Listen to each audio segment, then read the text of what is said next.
this is an iHeart podcast. Guaranteed human.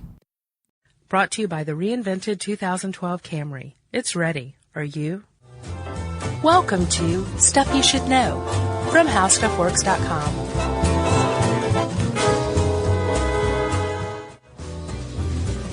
Hey, and welcome to the podcast. I'm Josh Clark, and with me is Charles W. Chuckers Bryant. I'm hungry. Are you? Mm-hmm.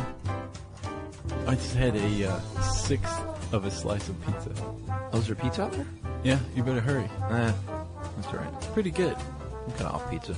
The cheese gets to my stomach. That's been detailed in our digestion podcast. Yeah, you got a lot of great support. I did. For people. Anything work? I am going to make an appointment with a specialist for the GERD. Good. And get scoped, I think they call it, when they drop a camera down in there and they find out that I have a small dragon living in my stomach. Right. And then the scope drops a film canister into your stomach acid to be retrieved later and developed. Yeah, so thank you for that support, people. I'm definitely going to go get that checked out. He's going to the specialist. Going to a specialist. I'm not going to quit drinking red wine. Is that the problem? Well, no, I mean, I get heartburn from anything, so that means I've definitely got a real issue. But obviously things like red wine and chocolate and margaritas and citrus. You poor guy. I know. All the best stuff. All the best stuff. Margaritas, you could go either way. I like them during the right time of year. You need to just drink like White Russians all the time. It has a lot of milk in it. Chocolate, though. That's a Black Russian. Oh, right. White Russian. Or just drink vodka. Just drink milk. Okay. And pretend you're wasted. And be healthy. Chuck. Yes. Have you ever fasted? No, I've done the little master cleanse thing, but which is sort of a fast, I guess. Is that the lemon juice one? Yeah. Okay. We've talked about this before. Yeah. Well, I've done that as well. Yeah. And this is kind of like gives you shingles. Yeah, I'm not going to do it again. You're not? Nah. So I fast like all the time. I know that. All the time may be hyperbole because I actually do eat sometimes. You just ate of a slice of pizza? A sixth of a slice. And so I have a pretty good understanding of what fasting can do and what it feels like. But what I did not know is that it comes from an old Anglo-Saxon word, fasten. Oh, yeah? Yeah, that's the fact of the podcast for me. Well, that's remarkable. Fasten? Fasten. Fasten? Fasten. There's a Faesten. Fasten. Wow. Yeah. So people have been doing it for a while then, is what you're saying? Well, yeah, apparently fasten means to hold oneself from food. And yeah, people have been doing it for a while because it's firmly rooted in a lot of religious traditions that have been around for many, many years. Yeah. And then there's other reasons that people fast, more modern ones, Sure. e.g. medical fasting. Yeah. Which we'll talk about. Political statement fasting. Yeah. Hunger strikes. Yeah, there's a lot of that in the 20th century. It was big for hunger strikes. Oh, of course. Still is. But let's talk about fasting, shall we? Okay. Let's talk about specifically religious fasting, Chuck. Great place to start. It's been going on for thousands of years in religion. So you answered your own question. Yeah, I knew. Eventually. I was being coy. A lot of times they initiate a fast to, someone will do that to maintain contact with the divinity. And some say that if you fast for long enough, you will hallucinate, and that might be, they might interpret that as communicating directly with God. Right. And I looked that up. I couldn't find out exactly why you hallucinate when you fast. I mean, that is corroborated all over the place. The best I could find. Because it means you're dying. Well, the best I could find is that it's a vitamin deficiency leads to hallucinations for some reason, but I don't know why. Huh.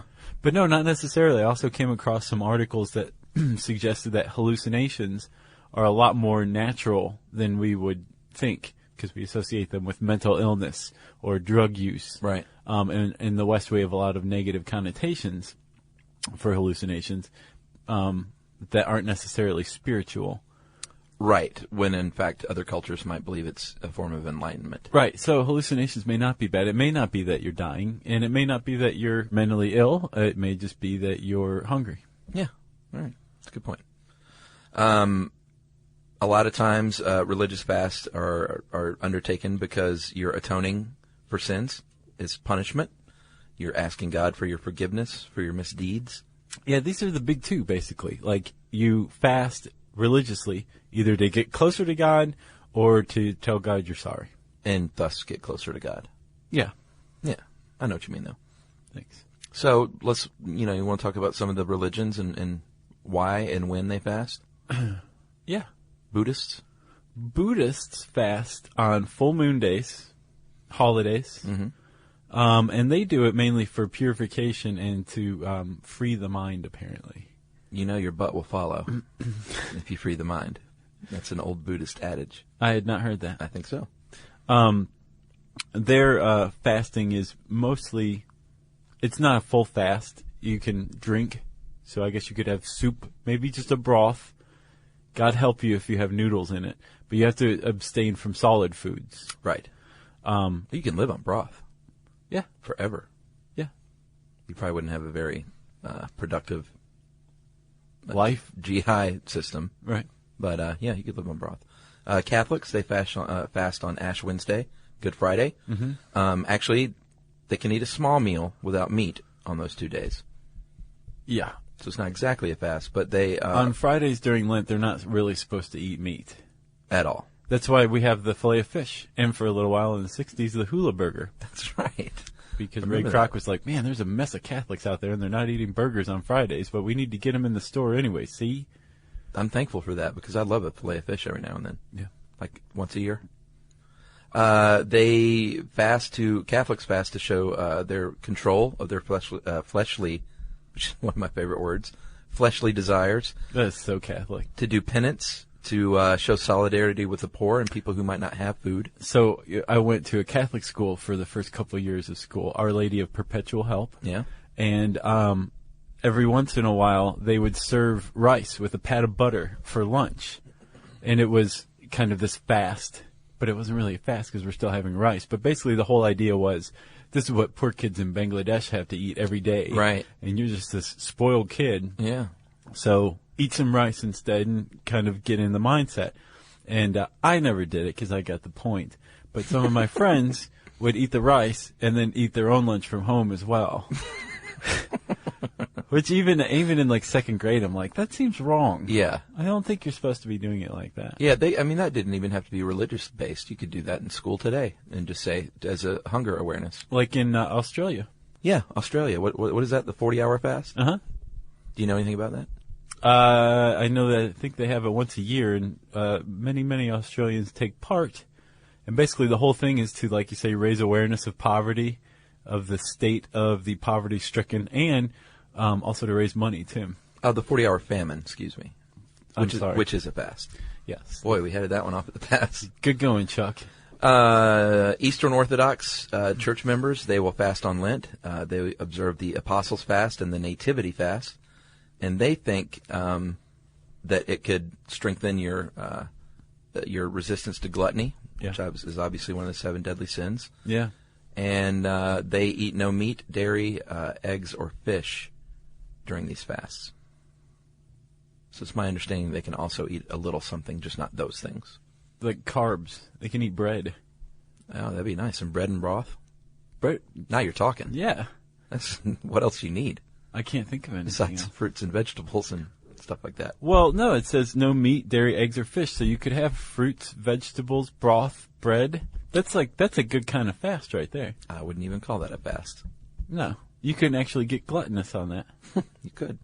The Jewish folks, they fast on Yom Kippur, which is the Day of Atonement.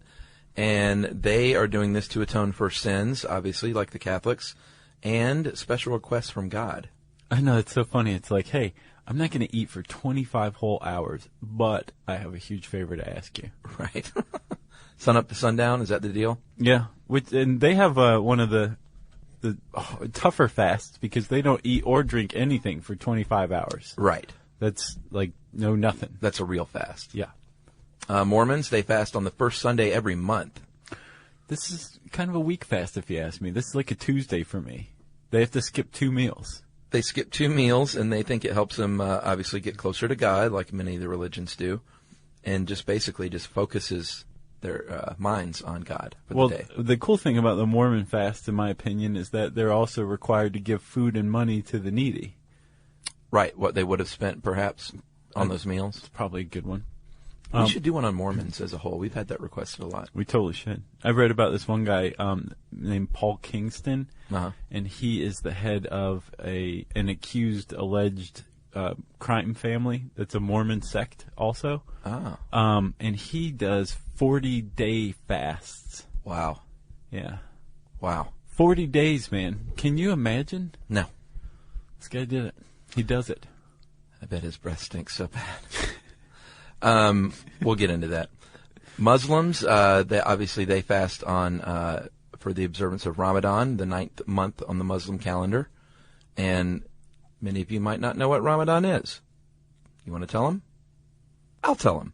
It commemorates the month when the Quran was first revealed to Muhammad. That's what Ramadan's all about. Oh, is that right? Yeah. I gotcha. So they don't have food, they don't have drink, they don't smoke, they don't curse, they don't have sex. From sunrise to sunset for a month. Every day for a month.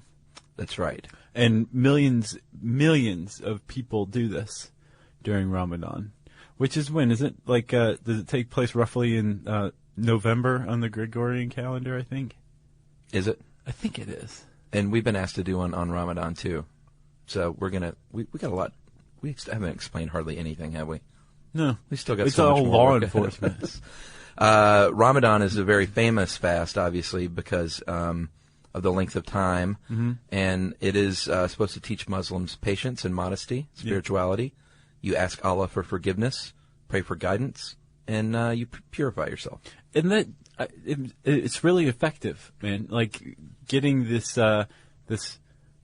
mindset of, oh, I want this, so I'll have it right now, out of your head for a little while. Even a day really kind of opens your eyes a little bit beyond that one single day. So just denial.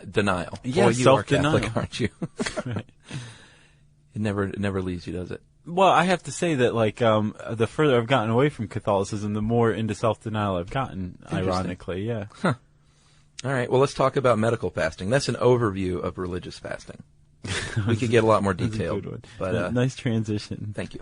Well, medical fasting, a lot of people have probably engaged in. If you've ever had some sort of test done, a lot of times they're like, don't eat the night before your appointment. Or sometimes 24 hours if it's like certain kinds of blood tests. Yeah, the reason for this is pretty straightforward and logical. With blood tests in particular, they want your body to have metabolized all the food, so they have a pretty good idea of what your baseline levels of things like cholesterol, blood sugar, all of these things are in your system normally. If you ate a handful of chicken fat right before you went in for your cholesterol test, it's going to skew the results a little bit. Yeah, that fat's going to be in your blood. But if you haven't eaten in 24 hours and your blood shows the same levels of lipids as if you had just eaten a handful of chicken fat, your physician's going to be like, we have to save your life right now. Well, yeah, if your baseline indicates something that scary, then... No more chicken fat. No more chicken fat. And the same goes with... if you were going to go under. Yeah, for surgery. Yeah, which apparently this one's becoming outdated. We both had surgery recently. You went all the way under, didn't you? I went into twilight sleep for my tooth. I went all the way under, and I don't know what my oral surgeon used, but she brought me out, like, totally. I was wide awake within an hour of being put under. Like, she did the procedure, and then I was wide awake. I still need to ask her. You weren't groggy? No. Oh, dude, I was just right back. I love the twilight sleep, actually. Yeah. It was pretty rocking. I mean, I was still wasted, but it was like I was awake. There wasn't like huge time loss or anything like that. Anyway, I wasn't supposed to eat. I thought just eat, but it's eat or drink, and they had to delay my surgery like 3 hours because I was a jackass and drank some coffee. Huh. And the whole reason, I didn't understand why until I read this article, but the whole reason they tell you not to eat or drink anything for, the night before you're put under is because they're worried you're going to puke and choke on your vomit like John Bonham. I didn't know that. I thought it was just it could make you nauseous. Until I read this, I didn't realize that was the deal. No, but they may be phasing it out because it can make you nauseous if you don't eat. If you take all those drugs on an empty stomach, Right. You may be likelier to be nauseated. And it's also really rare that they found. So I think it's not. I mean, they still did it with me, but the article says that it may be phased out because it's such a rare thing to choke like that. Right. And they're saying, well, a lot more people are having trouble with dizziness, fainting, because they haven't eaten anything, and Gotcha. we just pumped them full of drugs.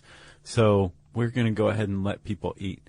And I want to take a minute to explain the difference between nauseous and nauseated. You know this? Yeah. So nauseous means that you're causing nausea, right? So I'm making you nauseous. I'm nauseous to you. Okay. Okay? Nauseated means that you're feeling or suffering from nausea.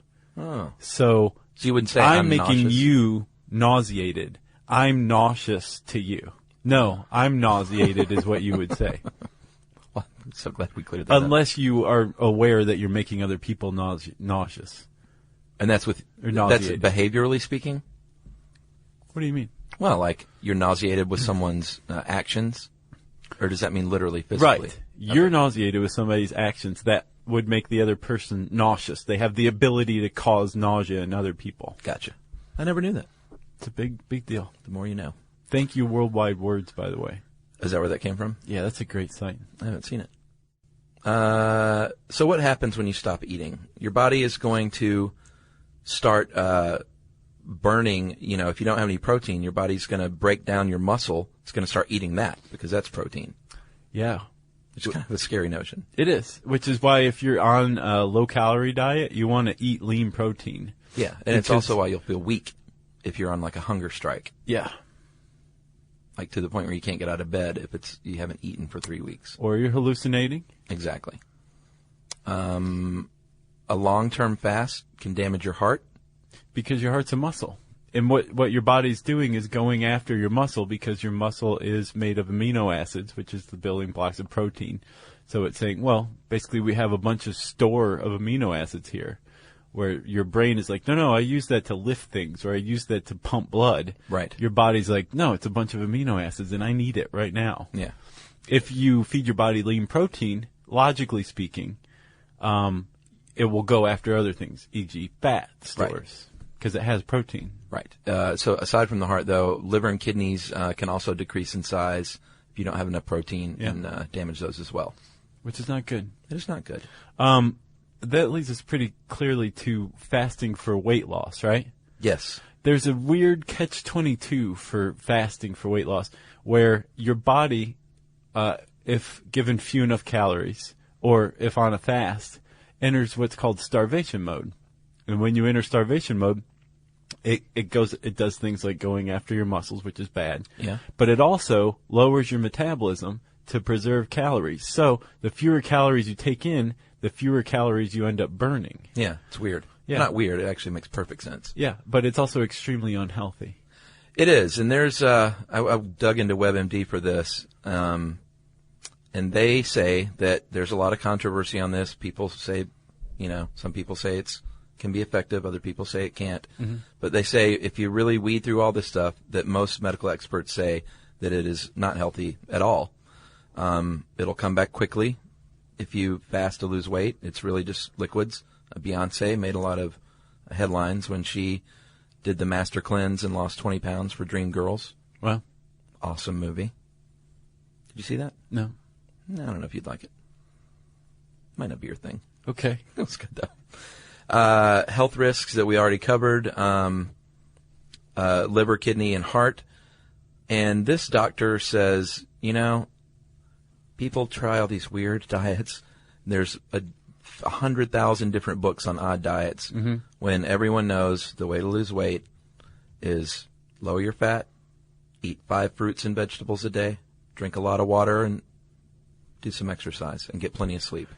If they say, I want to fast, let's say you want to fast and do a good enema just to clean yourself out. Very, very dangerous to do that. What?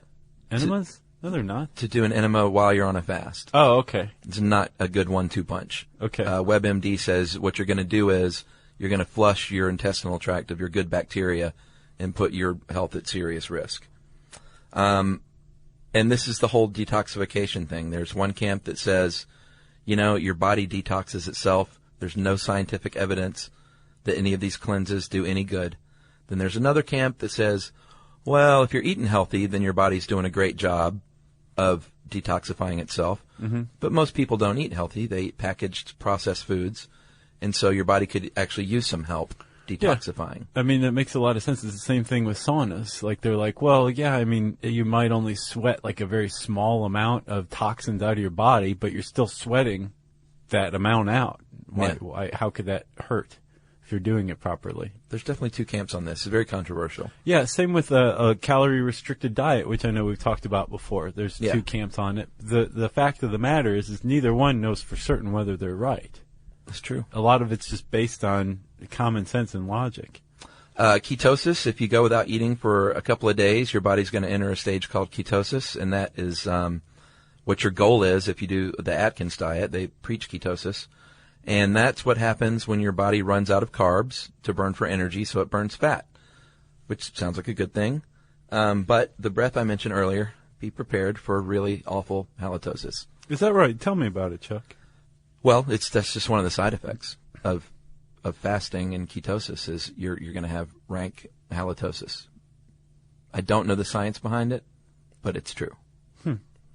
And so, carry around, if you're going to be doing that kind of thing, just take care of your mouth a little more. Get a tongue scraper. Nice.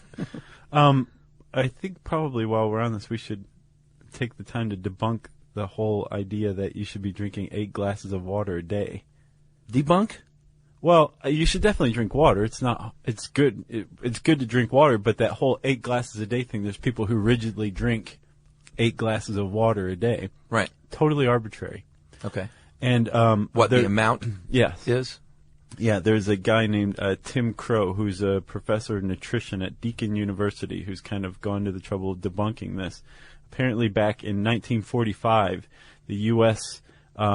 Recommended 2.5 liters of water a day. Was it part of the war effort? I would imagine so. So this is whole this is where this whole 8 glasses came from, right? But there's also been this whole it has to just be water idea, right? Like it can't be coffee, it can't be soft drinks. That one guy said liquids, water and other liquids, right? At least on WebMD. Technically, you could get it all from Cokes, which is it's going to have all these other side effects, but it's water. One of the main ingredients in Coke is water. Same with coffee, same with tea, all this other stuff. So if you're drinking water, drink water, but that whole 8 glasses a day thing is apparently not true. Says that one guy? Mm-hmm. The problem is water intake varies by body size, weight. It's 2 individuals, say 8 glasses a day. Yeah, but let's put it this way. It's never going to be bad for you, is it? Yeah, there's you can die of water toxicity. Well, not from 8 glasses of water. No, but people have died like that from lady who drinking did too much that. Water. That lady who did that contest drank like 12 gallons of water or something like that. I know, isn't that crazy? That wasn't that much, but it was a lot. And then I'm sorry. There's one other problem that can develop from not eating, from fasting. When you lose minerals, not only can you hallucinate, but specifically if you have not enough potassium, copper, and magnesium, you can lose electricity or electrical function in your heart. That's not good. No. Well, it's also going to put a big hit on your immune system. If you're fasting, you're going to have a real hard time fighting off sickness. And if you get sick, you're going to have a real hard time getting better. Yes. Because you're not getting the stuff you need, the good stuff. Agreed. The nutrients. So what's next, Chuckers? Hunger strikes. That's really the last reason that we have for fasting. And throughout history, a lot of people have made political statements by going on very public hunger strikes to raise awareness.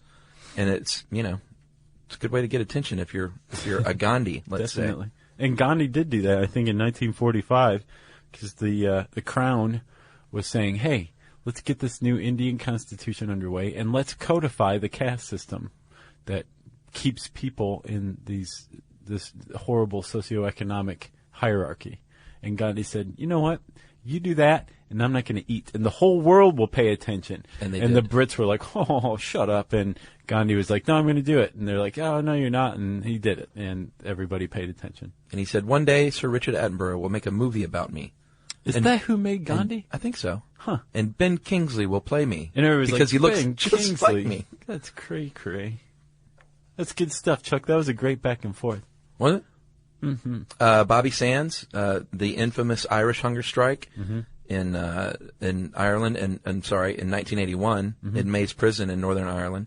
He fasted for 66 days, and I'm pretty sure he had some of his IRA cohorts taking part in it with him. Yeah, I think 9 other guys died. Oh, was it? Including him. Okay. Well, 66 days. Yeah. So they had various demands, like, hey, we want to wear our own clothes. We want to be able to socialize and correspond with the outside world. Sure. Mail some letters here and there. We shouldn't have to do penal work as part of our sentence here. And 9 prisoners died, like you said, and 60 others died in the violence that followed. I think there were some riots that happened afterward. And it was a really big deal. I think I wrote about that in my How Long Can You Go Without Food and Water article many moons ago. That's where we talked about the calorie-restricted diet, isn't it? I think so. I'll have to tweet that episode. It's a good one. Agreed. Man, that seems like a gazillion years ago, doesn't it? I don't even remember what was in it. I don't either. And then we mentioned the 40-hour famine, which is an annual event in Australia. And basically people say, I'm not going to drink food or water for 40 hours, and I'm going to raise awareness. Like, that's a really good way to raise awareness, to just say, I'm not eating. Yeah. And you can't make me. And then people will try. Authorities will be like, no, we have to keep you alive because we want to keep you in prison. Logic all over the place, huh? Jerks. You got anything more about fasting? No. Fasting? Be careful if you're out there. It's anorexia is a real problem in the world, and it can get out of hand. And there was a sidebar in this article we didn't cover, but we'd be remiss without mentioning that. Anorexia nervosa. That's right. Yeah. Not good. No. Neither is bulimia. I saw a thing recently where a plus-size model, did you see this? Mm-mm. This female plus-size model had her picture taken with a regular model, and they were like both nude and just hugging, and it looked like she was hugging a small child. And I think and she was doing this to raise awareness that, like, this image that they put out with models is just, A, unattainable, and B, unsafe. And I think that, I can't remember the year, but it was something like 20 years ago, the average model was like 8% smaller and thinner than your average person. And nowadays it's like 25% or 23%. Well, not only that, they alter them digitally through, like, Photoshop or some other photo editing suite, to just do crazy things for them. They don't even look right if you see what they do to them in Photoshop afterward. It's crazy. It's a great article. I wish I could remember where it was. It was going around Facebook, though, but I think it is a very good message to send out that Chuck from Stuff You Should Know thinks that plus-size model was uber hot and sexy. Well, good for you, Chuck. She looked good, man. That's how a woman should look. That was very nice of you. Not like that little frail waif of a lady. Yeah. And if you're like that naturally, I'm not, I don't want to make you feel bad about yourself. But if you're starving yourself to make you look like that, then some guys like a little junk in the trunk, as they say. I think that's an excellent one to end this on. Way to go, Chuck. Thank you. So you have nothing more now about fasting? No, nothing more. Any other discourse? Jerry's just laughing there. He's like, boy, these guys are spiraling. Well, if you want to know more about fasting, you can type that word into the search bar at howstuffworks.com. And Chuck said junk in the trunk, so that brings up listener mail. So, listener mail, as I just said, right? I'm shaking my head no. I knew that you were going to say that. South by Southwest announcement continues. Is this the generic one or the specific one? This is the generic version. Okay. This is the where this is filled with deceit and trickery. Yes, we are having a party on Monday, March 12th in Austin, Texas. Yeah. No badge required. Let's not forget also, dude, we're doing an official live podcast on the day before, March 11th. Yeah, 3:30 p.m. Oh, okay. Well, I'm glad you remembered that. What's going on March 12th? March 12th is a party we're having at a place to be announced later, downtown Austin, and there will be performers, comedians, bands, Yep. and some other special treats. And it will be in the evening hours, Yeah, it'll be a cool party. early evening hours. Can we call it a party? It's a party. Okay. It'll be a party. So And be there. you don't have to have a badge for this. Yeah, you man. do have to have a badge for the live podcast on Sunday. You probably have to be 21, wouldn't you think? Do you? No, I think it's a It's restaurant. a restaurant as well. Yeah, I think you can come in there and eat. Awesome. Or if you're 21, you can come in there and drink your face off. Yep. Bring your pocketbook. We're not buying drinks. No. You can buy us drinks. Yeah, there you go. Can we get to it now? Yes. Okay. Appropriately, this is from an Aussie fan that wants to raise awareness for weight loss. Weird. I know. Funny how that works. Yeah. Greetings from Down Under. I just wanted to plug a little something for the Aussie corner of the SYSK Nation, and we have a lot of Australian fans. Substantial. Yeah. One of our major Aussie broadcasters has started a new initiative called the 1 Million Kilo Challenge. And the goal is to get Australians to collectively pledge to lose 1 million kilos. It's about 2.2 million pounds for you backwards folk, as she calls us. Mm-hmm. Their site is www.1, and it's the number 1, Okay. millionkilochallenge.com.au. That means Australian. Mm-hmm. And it gives you all the diet and exercise plans you need to shed that flab in 10 weeks, starting on January 30th. Maybe I should do this. You can complete the challenge as an individual or as a team, so I thought, why not rally the SYSK Army? I think it would be a great way for Aussie listeners. I'm sorry, I keep saying Aussie. It's really Aussie, as they say. Okay. Aussie listeners to interact, get healthier, and dominate all the other teams. So I created a team, conveniently named them Team SYSK. Nice. International folk always complain when we can't enter your contests. So how about we make this the official Aussie thing? Of course, you guys can still sign up if you're willing to fake an Aussie address and get your kilos to pounds converter at the ready. I have pledged to lose 5.3 kilograms, that's 11.7 pounds, that I put on last year, and I'm really pumped up about it. I don't know how to get this out to the SYSK Nation, but I would love it if we could encourage any other Aussie or otherwise listeners to sign up and fight the flab together. And this is how you do it, Liv. You email us, and we read it the next day. So here we are. She says, P.S. I noticed the Colbert Nation doesn't even have a team, so we've already one-upped them again. Nice. And that's in 30 days. January 30th is when it kicks off. And that is number 1, millionkilochallenge.com.au. And throw a www in front of that, and you'll be taken straight there. And is there a team page? She said she started Team SYSK, so I guess it might be like Kiva, where you can enter that in a team section or something and find out. Okay. I'm going to look after this, actually. All right. Well, we'll publicize it if we can. And that is Liv. Thanks a lot, Liv. We appreciate you going to that trouble. And thanks to everybody listening. If you have a cool story that you want to tell us about, it doesn't matter if it has to do with fasting or anything else. We want to hear it. Just whatever. General assignment. How about that? Yeah? Yeah. You can find us on Twitter at SYSK Podcast, Facebook at facebook.com/stuffyoushouldknow, and you can also reach us via email at stuffpodcast@discovery.com.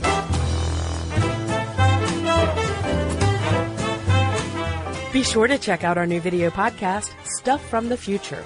Join How Stuff Works staff as we explore the most promising and perplexing possibilities of tomorrow. Brought to you by the reinvented 2012 Camry. It's ready. Are you? This is an iHeart podcast. Guaranteed human.